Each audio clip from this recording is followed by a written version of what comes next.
So our next question comes from Taylor K. Taylor says, "Hi, Robert and Austin. Thanks for the practical financial insights you all share. Quick background, I'm 36 and I have no debt outside of my $330,000 mortgage at 3%. I have $400,000 of equity in my primary residence. I have $220,000 between my 401k and a brokerage account. I have two quick questions I'd love your thoughts on. Question number one is, my wife and I currently pay $2,000 per year per child into a whole life insurance policy.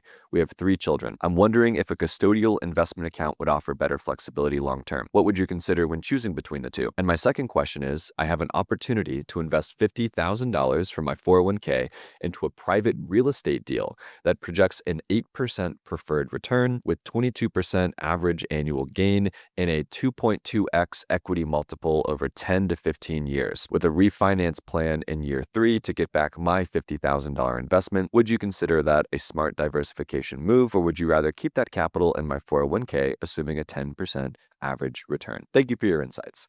Robert, I'll take one and you'll take two. How's that sound? Sounds perfect. So no, you don't need to be putting $2,000 per year per child into a whole life insurance policy. What do your kids need life insurance for? They're 7, 5, and 2. Here's what you do instead.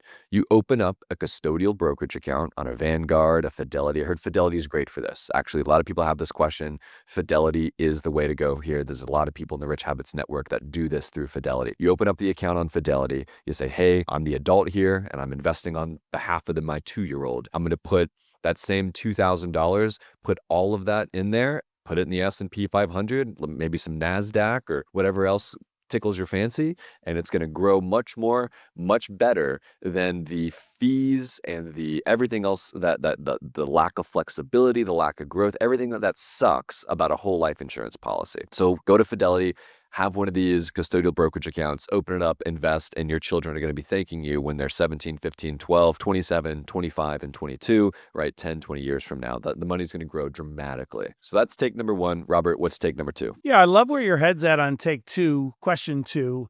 I'm just not sure if it's the right time, in my opinion, given what you have already set aside in your 401k. And the number one reason is I hate to see people build up Roth IRAs and 401ks and then continually take from them, because then you're not leaving that nest egg to grow for retirement. In this instance, I feel that's what you're doing. You're taking 25% of what you've built up to risk on one real estate deal that you don't own. You're investing with someone else, if I understand this correctly, which that all sounds good on paper. You know, all of these 2.2x multiples, 8% pref return, 22% average annual gain, all of that sounds wonderful. I love real estate. However, I would want you to be very careful, because there's a world where you give them this money. Maybe they're underfunded and they file bankruptcy. Then you have to get liens against the property or the project or the company. So there's a lot that can go wrong. And if it was capital you just recently made and you weren't pulling from retirement funds,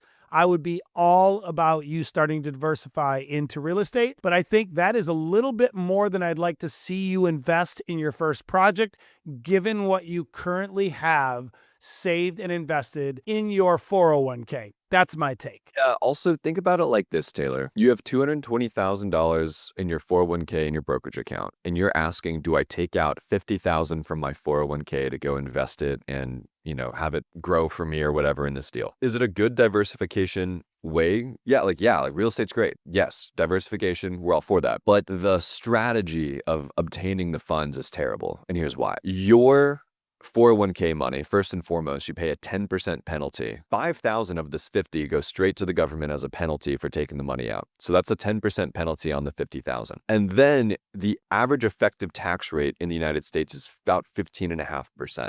So now you got to pay all of the taxes on this $50,000. So of this, you're essentially paying a 25% fee on this $50,000 to obtain it, which means on the $50,000, 12,500 of it's already gone.